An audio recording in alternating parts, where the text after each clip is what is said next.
Alright, y'all, so let's talk about this. So, Derek Chisora versus Deontay Wilder. Alright, it's not a fight that I really care for, but, you know, what it is two fighters is at the end of their career. If Deontay loses this fight, pretty much, you know, he said last chance, last dance, last chance when he fought against Zhang. And he's come back and fought that last opponent that was ranked 238 in the world. And so now, you know, it's Derek Chisora.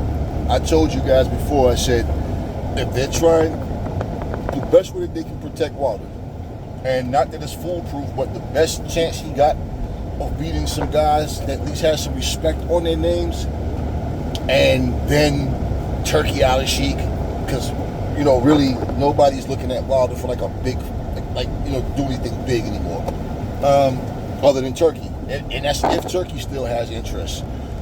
But bring him back. And what did I say to you guys?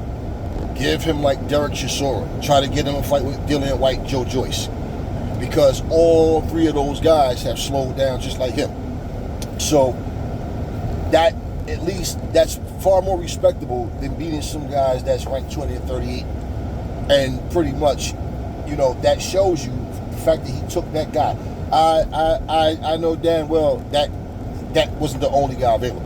I know that's bullshit. It's way, and the fact that he's ranked 238, all right, that he could have fought, you know, somebody ranked 100. It still would have been like ridiculous to go to somebody that bad. When you're ranked that high, that low, you're really like, you stink. You're really that bad.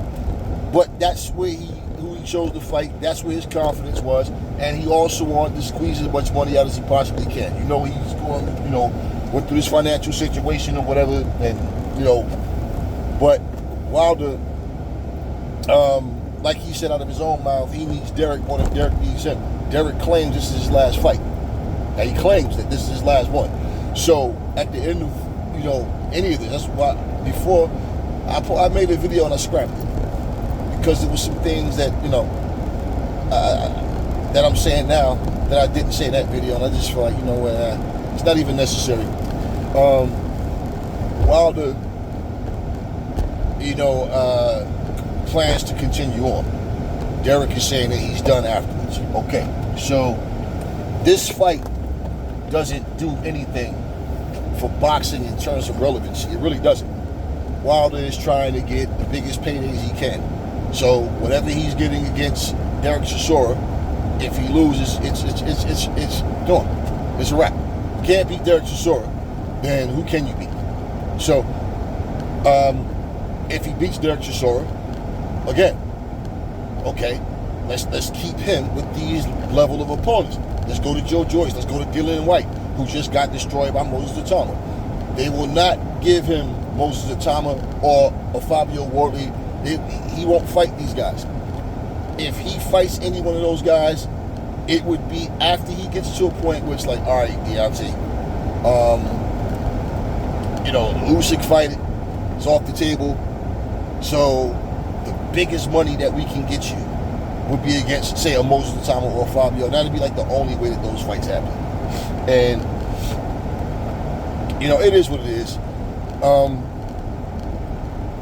Nobody really asked for this fight, man. Like, you know what I mean? Like, but hey, it is what it is.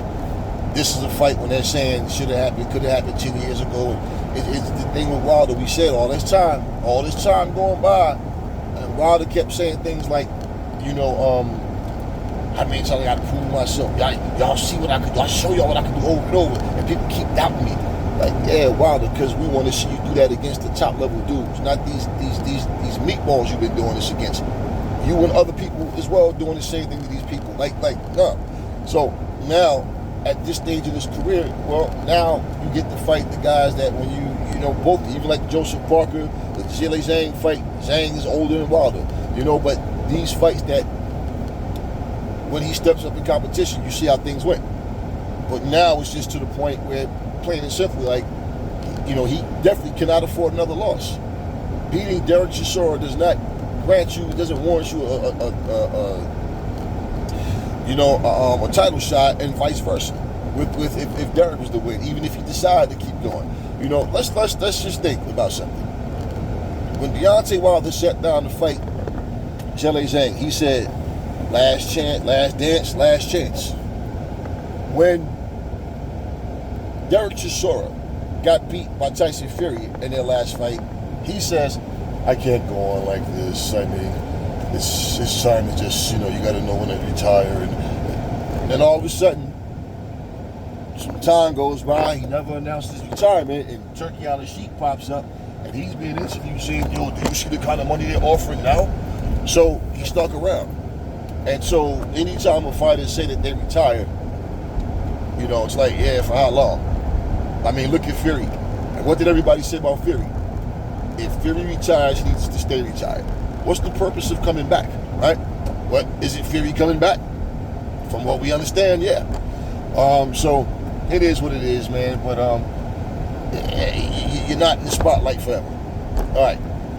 Now, one thing I will say that I seen with Wilder, and a lot of people don't learn lessons, even if they can be fully aware of what happened between two people or whatever, but they still won't learn. But him being interviewed with Simon Jordan, there's people like, man, this is some WWE shit, man. Like, this shit was staged. I don't know if it was staged or if it was real. But whatever the case, if you guys didn't see it, Simon Jordan kept bringing up Tyson Fury. While he was being interviewed, and Deontay Wilder. Like, if you watch Simon Jordan's show, what type of questions, how he pick, and how he's always going to show favoritism to the British fighters. You already know that shit, man. But Wilder gets pissed off. I don't give a fuck about that. He ain't even talk about Fury at all. And this and this and this and that. And okay, whatever. So that interview went left, right? All right. The thing that Wilder did right was tell him we're not going to talk about Fury at all. Now think back years ago when Floyd would have a fight. Well, Floyd, the thing is, like, Manny Pacquiao, like, look, we're not going to do that. We're not here to talk about Manny Pacquiao. I have Juan Manuel Marquez or such whoever he's fighting, and that's what we're here to promote. We're not here to promote Manny Pacquiao. When the time comes for me to Pacquiao to fight, then we'll talk about Manny Pacquiao, right? And the thing is, Floyd never brought these fighters' names up. It was the commentators, the interviewers, always bringing up somebody else. They do this shit even now, right? You're sitting up here at a press conference, your opponent is sitting next to you, and they're asking you about a future fight of such and such. I mean, we seen that even when was the first or second card they had with Turkey on the Sheet.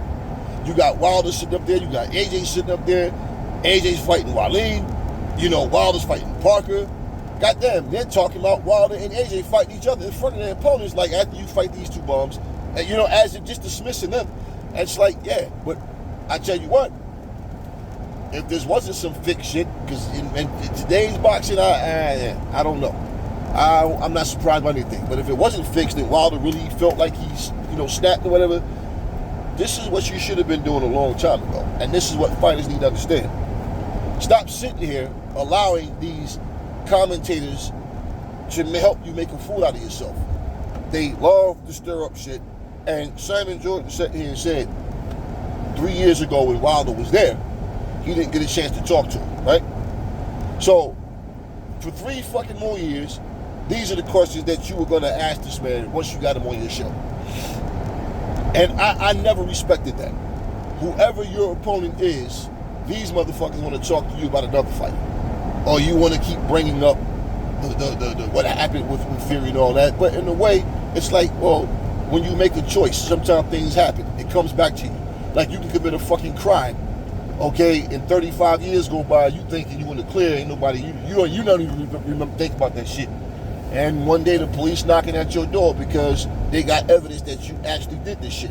Now, 35 years later, you're an old man or some shit, an old woman getting ready to spend the rest of your life in jail. So, this is what I'm saying. the decision to go with Fury, all that praising and glazing and, you know, the two best fighters when you want to fight is easy and yada, yada, yada. And, you know, we always said, Fury had no belt. Why didn't you fight AJ?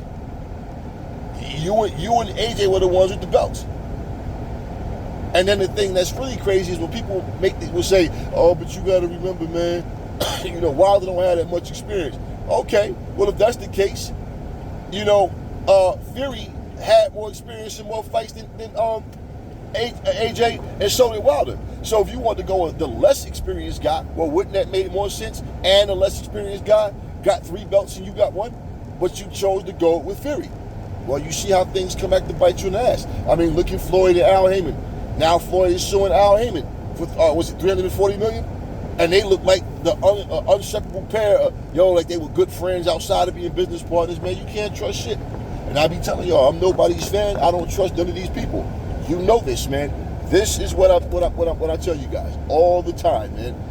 It's just a sport and it's entertainment, you know, to the people watching. But at the end of the day, you know, you don't know what the future holds. So a lot of times, yeah, your decisions come back to haunt you, man, because, you know, everybody's not a good person. Everybody doesn't have your best interests in mind. But, excuse me, the way Wilder reacted, like I said, if this wasn't some scripted shit, that's what you're supposed to fucking do. Stop sitting there. I've been saying this shit for the longest. How people sit there and allow these motherfuckers to ask. See, here's the thing, right? You see the questions. Right? That people will ask a fighter when they show favoritism towards that fighter, right? And those fighters don't want to, especially after a loss, they don't want to be interviewed by somebody that they know is going to ask them the tough questions. But I agree with Wilder on this shit. There's no need to bring up Tyson Fury or nobody else for that matter. You don't need to bring up AJ. You don't need to bring up nobody else. This whole conversation, and this is what they, and anybody, focus on the fighters that's getting ready to fight.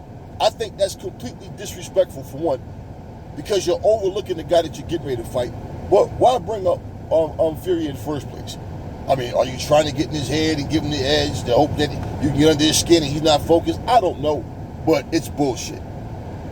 It's bullshit. But yeah, finally somebody put Simon Jordan's ass in his fucking place, because Simon Jordan does ask some asshole questions, and he's always stirring up shit, and he's like very heavily opinionated, and he's biased as fuck. And that's what you're supposed to do. Not sit there like a little bitch knowing somebody's trying to belittle you. Now, when Wilder says, I got proof, and he's yet to show that proof. He doesn't have proof. In his opinion, and a bunch of claims, I don't give a fuck who says what. I'm gonna do a documentary when all this is over. It don't matter. You said that you had proof before.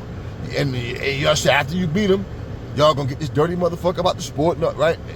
No. What Wilder has is a bunch of claims. I don't give a fuck about no he said, she said.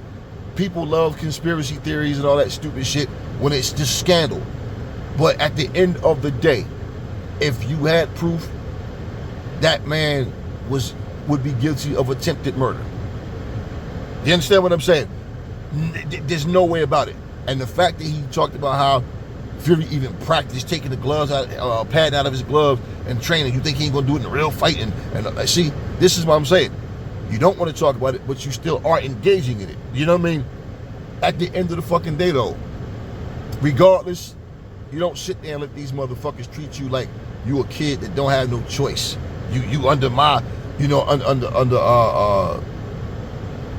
under my watch right now. You understand what I'm saying? You're under my supervision. You got to sit there and answer these questions. Nah. And hopefully other people getting Simon Jordan's ass the same way, and all these other motherfucking interviewers, so they learn how to stick to topics and ask the right questions. You know, whoever you're fighting, that's what the talk should be about. Stop digging about the past and whoever and what that you know, but these fighters sit there and let these motherfuckers do that. But, you know, that's what you were supposed to do. Anyways, lesson people should learn, man. When you make decisions knowing, you know damn well what your intentions was and what your opponent's intentions was. You always got to think, shit can come back to haunt you, because there's no way in fuck that you can tell me a man has 3 belts and you got 1 and you don't want them, and you're saying shit like everybody know the only belt that matters in boxing is the green belt. Why'd your perspective change now? You take whatever belt you can get now. It's not because you matured, you learned, because you still do the same antics. It's just that Simon Jordan got under your skin. And even when you talked about firing Mark Breland because he hated the way you was shining, but you kept JD's, and he was the one that sat there and watched dude get his hands wrapped. So if there was an egg weight in his gloves, see, all that shit. So this is not a defense of Wilder because I think he's innocent. No. It's the point of the logic, the reason that he did what he did, regardless to whether you believe him or not. This is what people do. So even when people cheer you today, they boo you tomorrow. Just like when Floyd and Al Heyman was trying to keep all the business, in-house, they was trying to, hey, come sign with us for that one fight, even if it's just for one fight, and this and that. Okay, right? Look at how the relationships fell apart with him, Tank Davis, him, Al Heyman now, or whatever, right? 50 Cent, like all these relationships, like things happen. And, Carmel Moulton is under his guidance, but hey, I'm just saying, this is a business. And in business, you find out people are more of just a motherfucking co-worker than they are a friend. I think rich people don't even know what a friend is. I feel like they mistake common interest for friendship. But at the end of the day, y'all, it is what it is. That's all I got for y'all. Catch you guys on the next video.